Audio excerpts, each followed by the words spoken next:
to explore the marvels of the mind. We will, of course, come to that mortal being hooked, okay?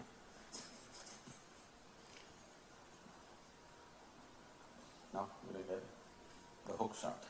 Yes. When we say the mind,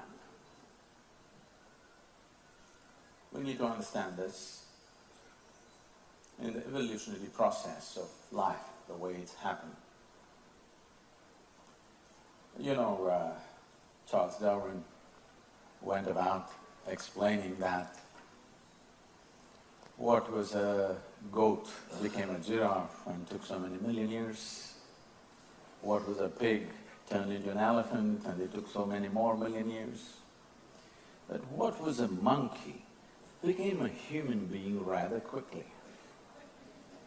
Yes, so quickly that today anthropologists think that there is a missing link. I thought there was some kind of a missing link at the door a little while ago.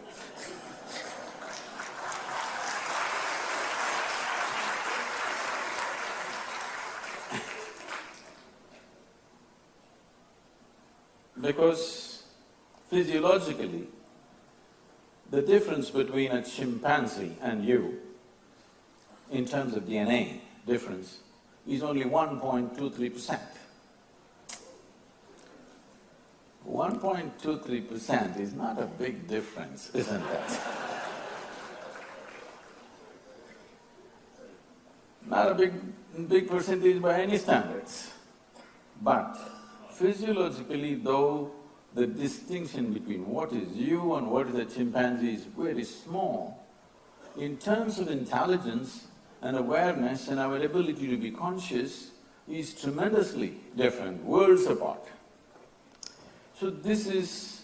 people struggling with their mind is a certain kind of evolutionary issue in the sense, you have an intelligence for which you don't have a stable enough platform.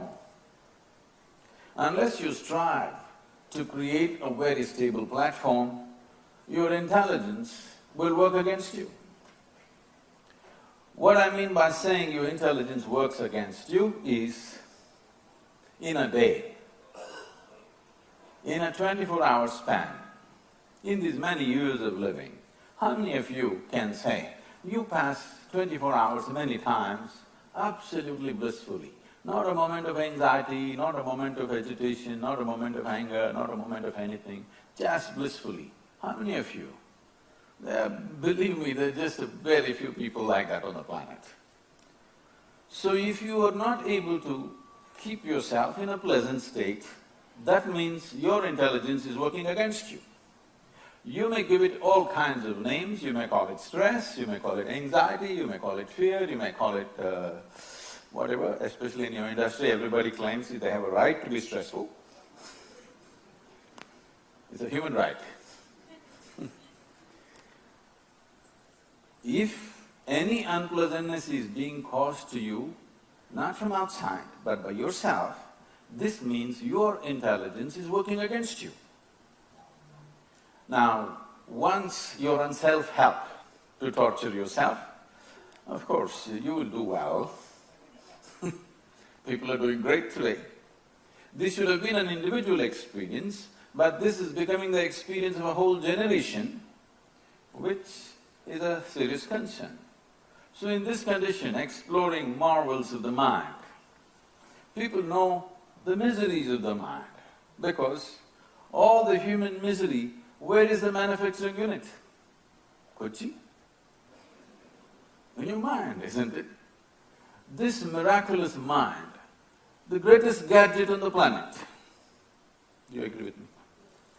The greatest gadget on the planet has, instead of being a miracle, has become a misery manufacturing machine for most people on the planet, simply because, to put it very simply, they have not even read the user's manual.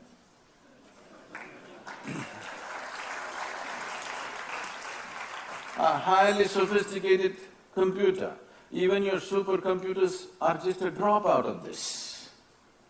But without knowing anything about it, people want to operate this.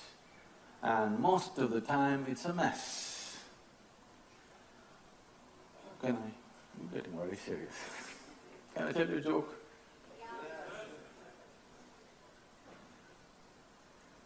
On a certain day, it happened, a lady went to sleep. In her sleep, she had a dream. In her dream, she saw a hunk of a man standing there and staring at her. And he started coming closer and closer and closer. He came so close, she could even feel his breath. And she trembled, not in fear. And she asked, "What will you do to me?" The man said, "Well, lady, it's your dream."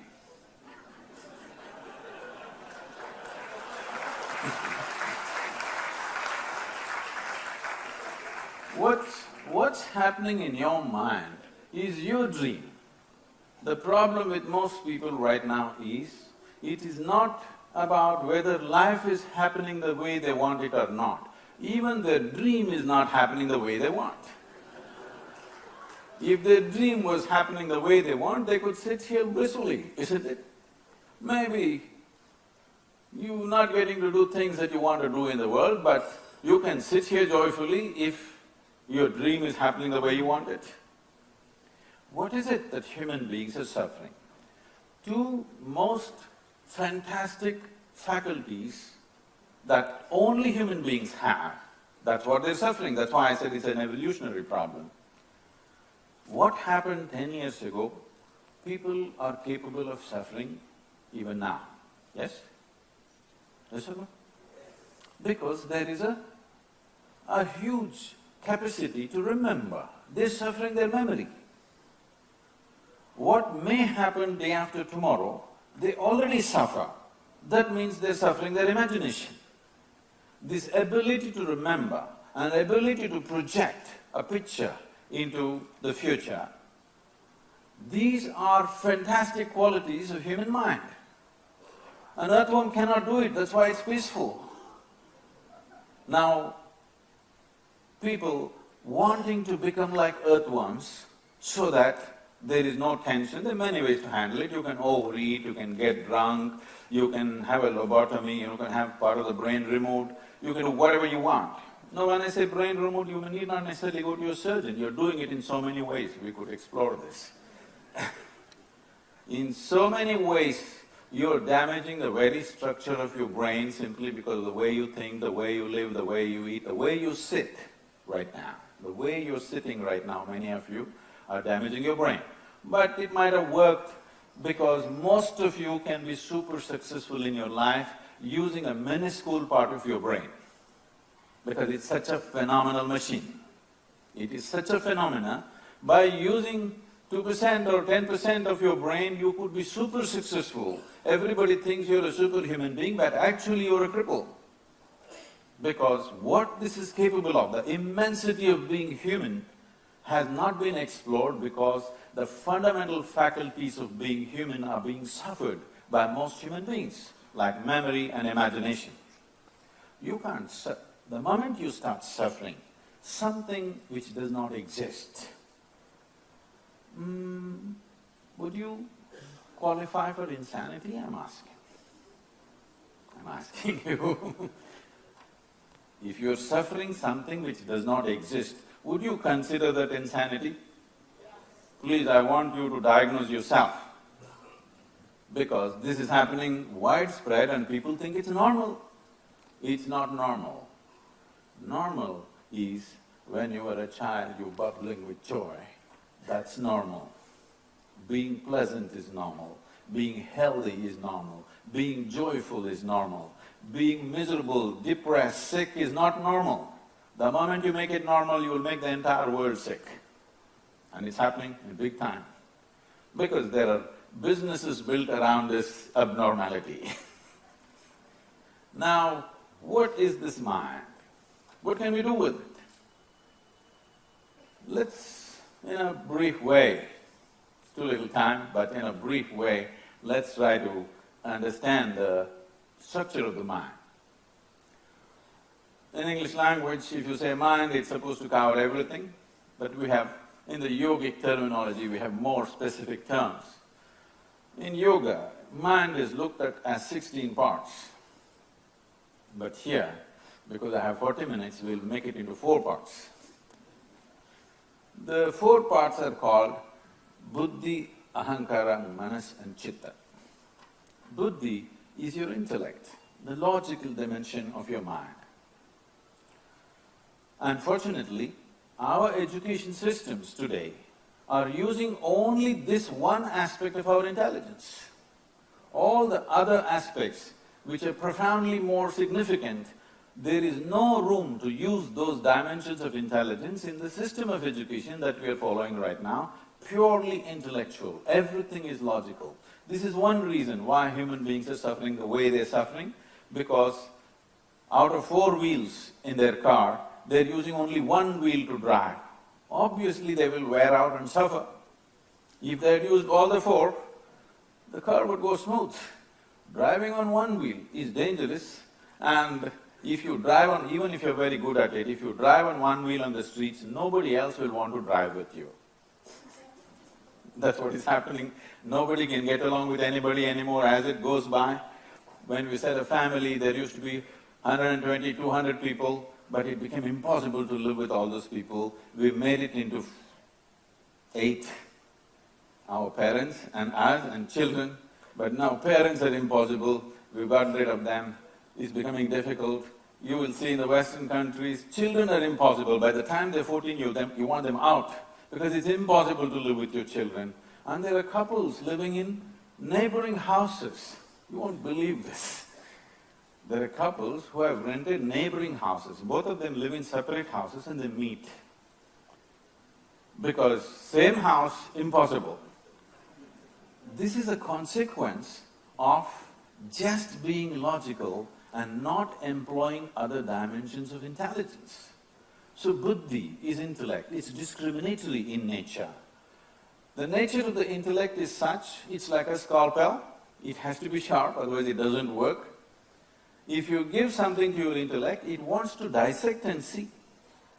This method of knowing something is okay for physical things. Now you want to know your mother, you must dissect her. And believe me, that's what is happening mentally.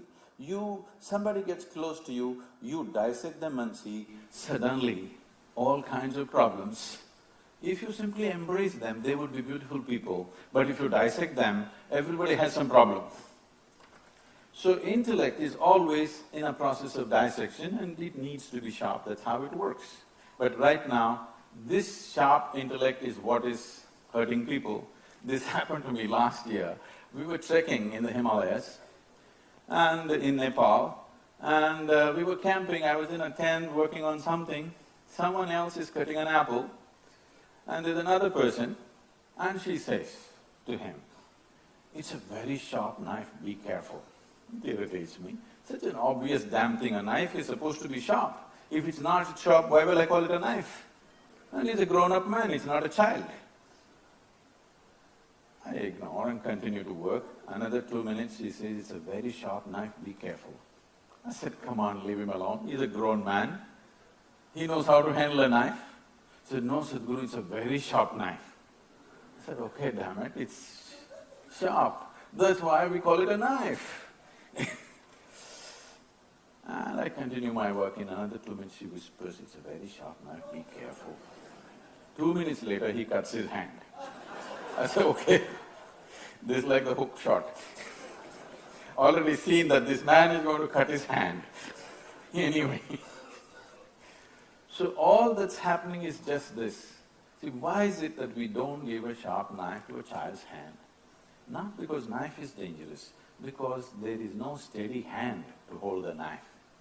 So this is the same problem with most human beings right now. If they had the brain of an earthworm, they would be quite peaceful and happy. But now, the human brain, too sharp, all the time they're cutting themselves up. See, People come to me and say, Sadhguru, I can't stand this, my mother-in-law is so horrible, my husband, I can't do it, my wife, impossible, she is my boss. I say, you come, if you stay here in the ashram, I will make sure your mother-in-law, wife, husband, boss, nobody enters this place. I'll give you a nice place to stay, good food to eat, nothing to do. Just random, whenever I feel like it, I'll come and check. When I check, you must be joyful. If you're miserable, I don't believe in feeding misery. Only condition is you must be joyful, we'll take care of you for life. Oh, you leave them alone for 24 hours, they go crazy. When you're alone, if you're suffering, obviously you're in bad company, isn't it?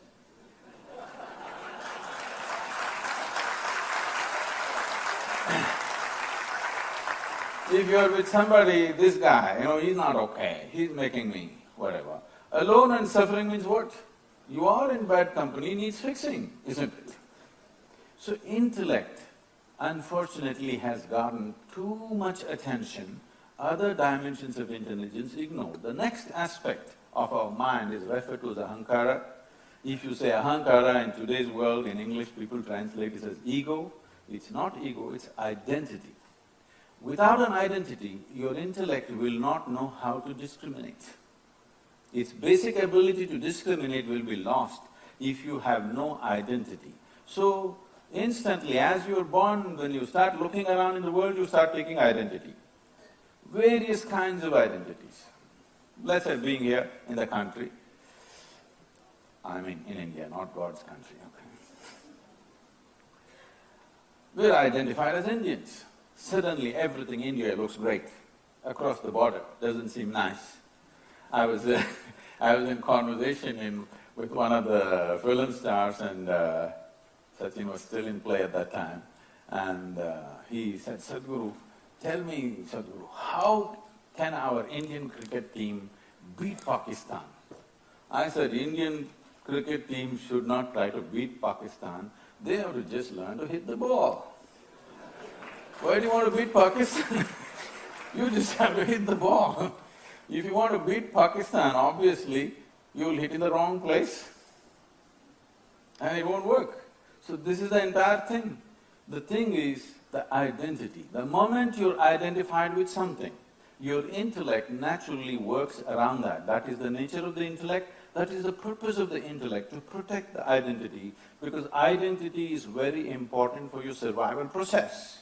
But once you're human, survival is not good enough. You have to survive, but survival is never good enough. Eating, sleeping, reproducing and dying one day somehow is not enough for a human being. Just look at this. If you were here like any other creature, stomach full, life would be settled. Once you're here as a human being, stomach empty, only one problem. Stomach full, 100 problems. Because the nature of the human being is such that survival process is not going to fulfill us. So identity must be held loose, that when we are doing something for a certain purpose, we need the identity, we go at it like our life depends upon it, but we must be able to keep it aside. In yoga we say, you must wear identity like a loose piece of cloth. It's loose, you know you're wearing it. When you want to keep it down, you're able to keep it down. If you don't know how to keep your identity down, slowly your intellect will start working for your self-protection and start building walls of self-protection. Walls of self-protection are also walls of self-imprisonment. If you build a wall around you to protect yourself, it also imprisons you over a period of time. So, holding the identity consciously, not becoming it, but playing the game. If one does this, intellect will not work against you. Right now, it is the identity. When I say identity, see, in this vast cosmos, this solar system is a tiny speck. In that tiny speck, planet Earth is a microspeck. In that microspeck, Kochi is a super microspeck, but in that super microspeck you are a big man. It's a very serious problem. It's a very serious problem. In that super micro speck, how big a man you were, you heard the voices? Because you're such a big man in such a microscopic space. And that is identity. You've gotten stuck with your identity. You're not carrying your identity. You're just stuck with it. Once you're stuck with it, your intellect will start working against you. Everything seems to hurt. It has not happened to any of you in a long while, or never happened in your life that somebody poked you with something from outside. I'm asking, how much suffering or how much pain has been physically caused from outside to you? Hardly anything, most of the time nothing. Rest is all self-help, because your identity is stuck to you. It is something that you took on, but now you have become that. Once you become that, your own intellect will start working against you. It starts cutting you up in so many different ways. A perfect usage of your intellect means if you know how to hold your identity little away from yourself, play the game when you have to, keep it aside when you don't have to. Once you have that freedom, you will see your intellect will not cause trouble to you. Now, this intellect cannot function without the backing of memory. It needs a certain amount of memory. So manas is a huge silo of memory. When I say huge silo of memory, it's bigger than most people would ever imagine. There are 8 dimensions of memory in one's manas. There is conscious memory, there is subconscious memory, there is unconscious layers of memory, there is genetic memory, there is evolutionary memory. Right now, I'm not picking on you, okay? Do you remember how your great-great-great-great-grandfather looked? No. But his nose is sitting on your face right now, because your body perfectly remembers how your forefathers looked 1,000,000 years ago. It even remembers what was the texture of the skin and still replicating it, isn't it? The volume of memory that the body carries is 1,000,000,000,000 times more than what your mind is capable of. So in the yogic way of looking at things, there is no such thing as body and mind. There is physical body, there is mental body, there's energy body. All of them have components of intelligence and memory within them. Basically, a combination of memory and intelligence is what is generally getting labeled as mind. Tell me one part of your body which doesn't have memory or intelligence. Every cell in the body has its own memory and has its own intelligence.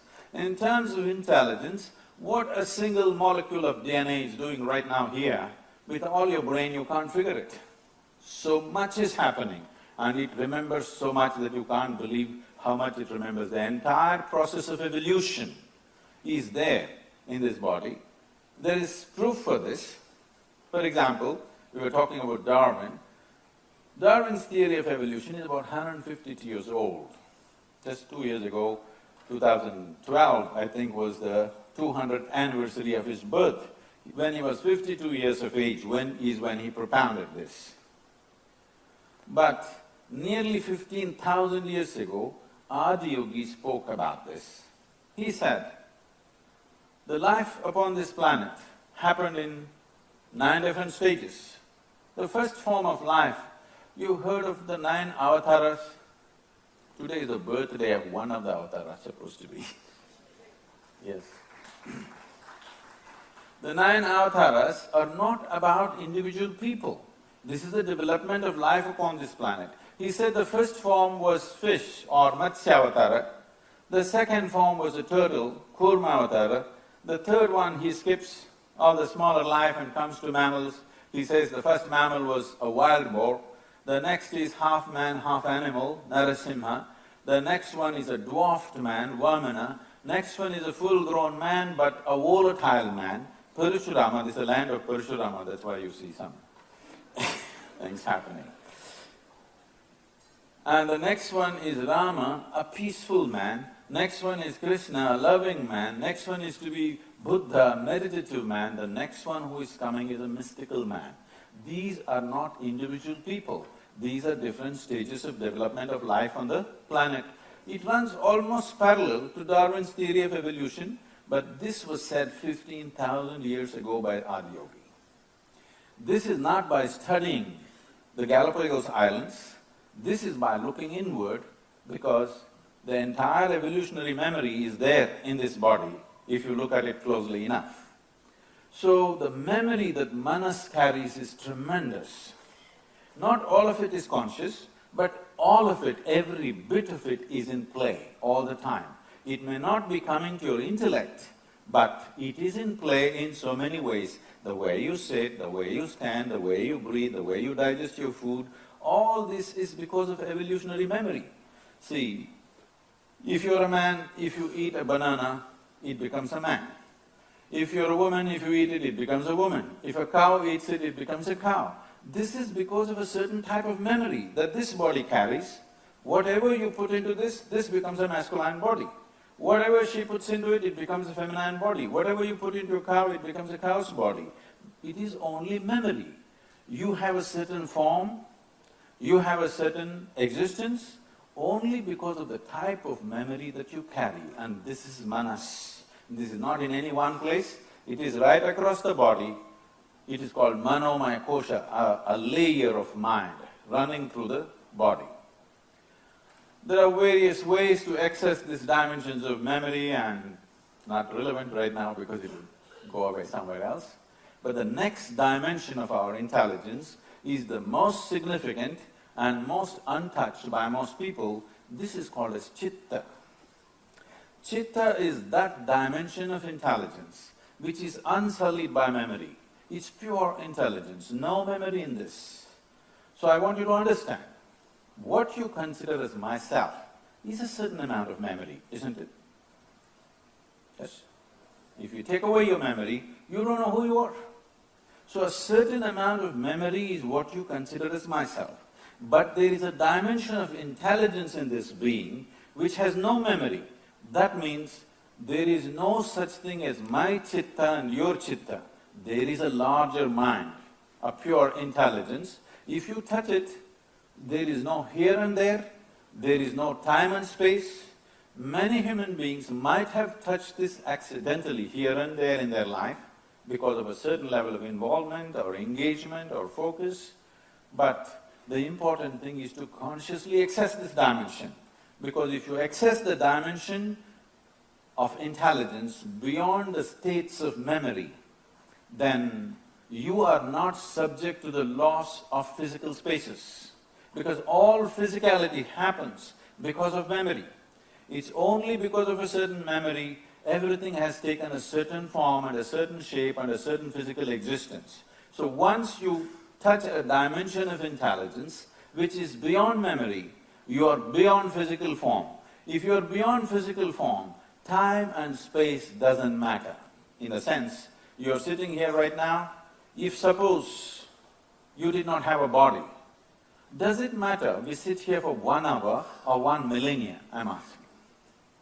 Only because you have a body, it's keeping time. It is keeping time in so many different levels. But if you did not have physical nature, time and space wouldn't mean anything to you. So the moment you access this intelligence, what is here is there, what is there is here, what is now is then, what is then is now. There is no such thing as past, present and future. Past, present and future have come into existence only because of your enslavement with the memory that you are. If there is no memory, or if you transcend the silo of memory which we call as manas, there is no such thing as past, there is no such thing as present, there is no such thing as future. It's a certain continuum of time. You move into an eternal space. So a hook shot that's going to happen day after tomorrow, already it is.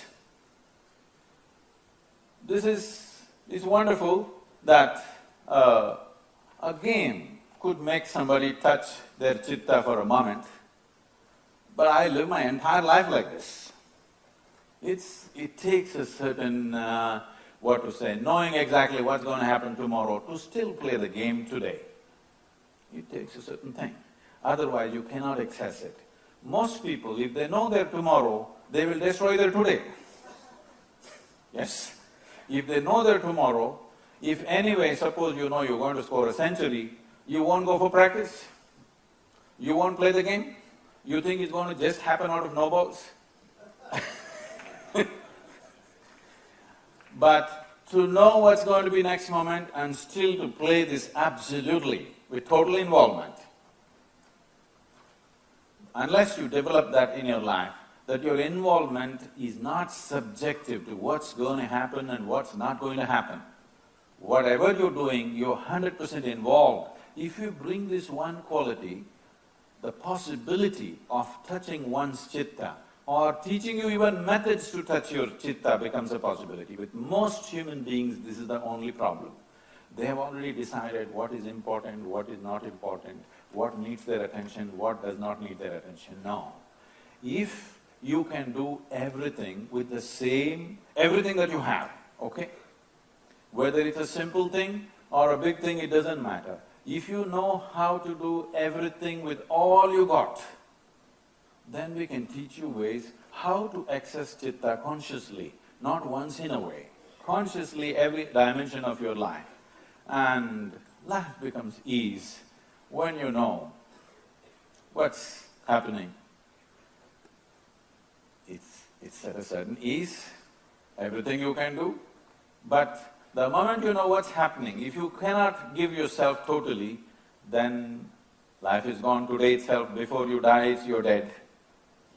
So the danger of knowing tomorrow is this, but before you really consciously access chitta, the other aspects of the mind anyway will mature you into… will anyway mature you by grinding you in so many different ways. So when we say mind, what aspect of the mind are we talking about? Today, unfortunately, we are entirely stuck with the intellectual dimension of our mind, and we think that's all mind is. This is a malice that you gathered from European philosophers, where they told you, I think so I exist. I'm asking you a simple question. Tell me, because you think you exist, or because you exist you may think, which way is it? Because you exist you may think, but because people are in such a state of mental diarrhea all the time, they think thought must be happening all the time. Heart must be beating, blood must be circulating, liver must be working, kidneys must be working, but thought must be conscious. Yes? Hello?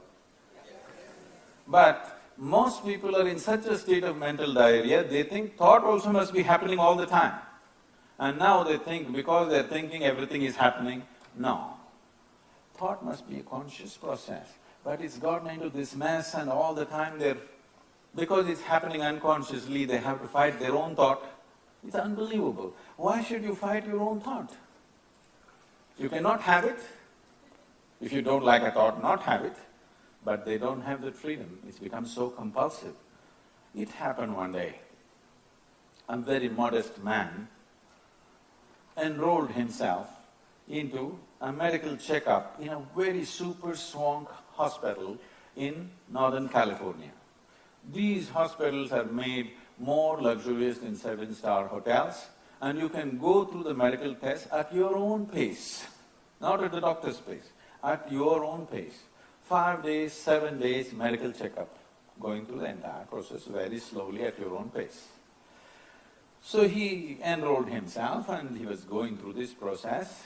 They appointed a very pretty-looking nurse to take care of him for these 5 days, and things were happening, and various things to drink, and this kind of MRI and that kind of stuff, all happening in a moment, in one evening, in a certain moment of relaxation.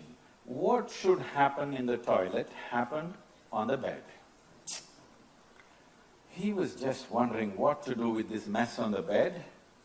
Just at that time, he heard this pretty nurse coming in the corridor towards his room, because fortunately in America, women make a lot of noise when they walk. Their footwear is like that, they cannot come silently.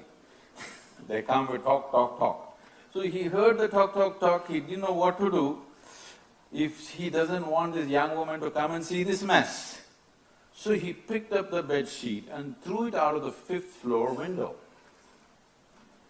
Down below, a man was coming back from the party. It's such an unfair world. A man is expected to walk on a round planet which is spinning. How? It's not fair.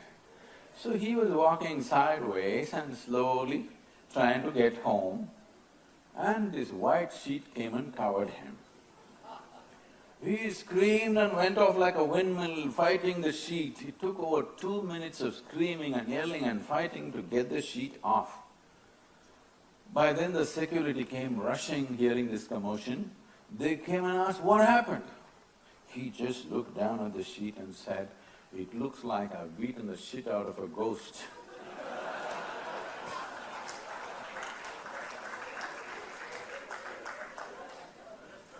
Now, if you fight a ghost that you created and you won, you gone cuckoo. Yes? You create the ghost, you fight and you win. And this exercise is going on all the time. All over the world, this has become a new profession, that people will teach you how to fight your own ghosts. Don't create it. Ghosts are happening, you're making, and then you fight it and win the fight. That's a ridiculous state to be in, isn't it? Because our education systems are teaching us how to gather everything in the universe into our head, but there's no attention about how to use this mechanism. There is no attention at all when you're given such a sophisticated machine. This is the most sophisticated machine on the planet, yes? But is a certain amount of attention not needed to learn how to use this? Forget about what to do in the world. First, how to use this. If you know how to do this, use this, you can do just about anything, okay? Our education systems have to shift, but now we can't do anything. You're out of the school, it's time you learn something, how to engineer your interiority, how to create a situation where at least within you, what you want will happen. It doesn't happen in the world, yes? Hello? The world will not happen your way 100% ever, and I'm glad it is so.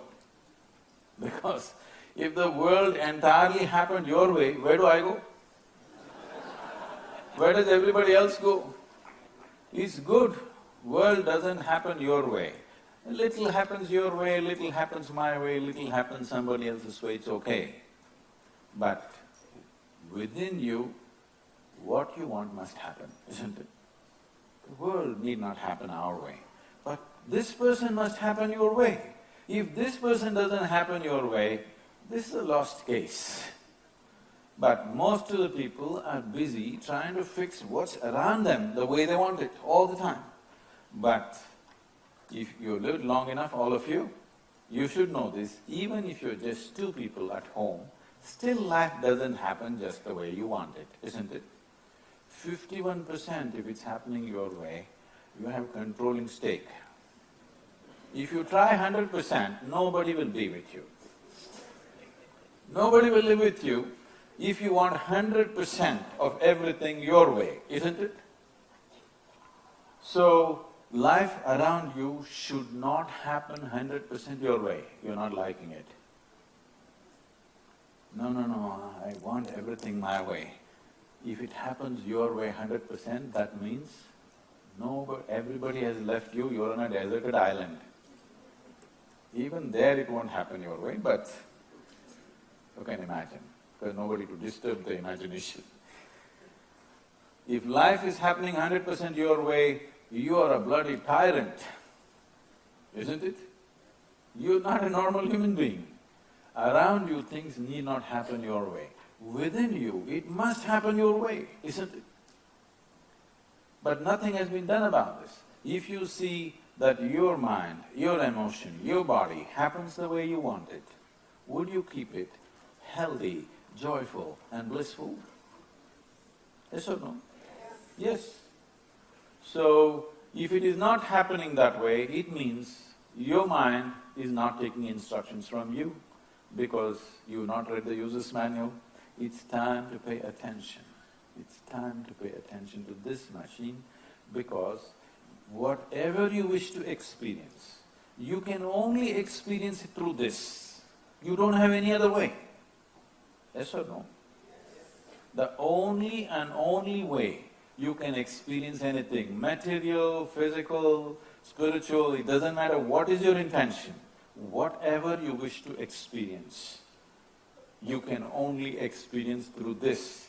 If you don't keep this undistorted and the way you want it to be, then what you experience is all accidental.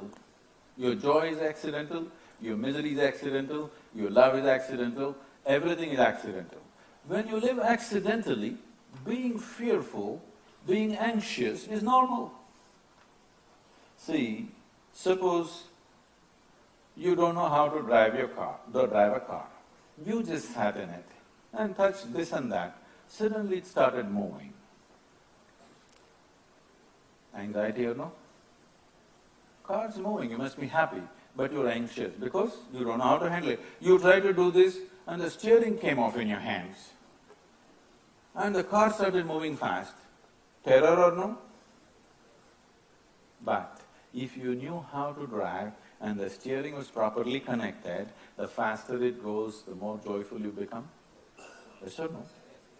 Right now that's all that's happening. If life becomes successful people on the planet are carrying more miserable faces than those who have not succeeded. If you don't succeed, once you come to terms with your failure, at least you can take a walk on the beach. You're okay. But successful people are carrying miserable faces and sending a wrong message to the youth of the world, because if you send out a message that success is suffering, it may so happen the next generation may not seek success. A society which does not seek success is a disastrous society. Yes? Please, all of you successful people, you must send out a message, success is joy, it's the sweetest thing in one's life. Yes or no? Small thing or big thing, do you want to do it successfully or no?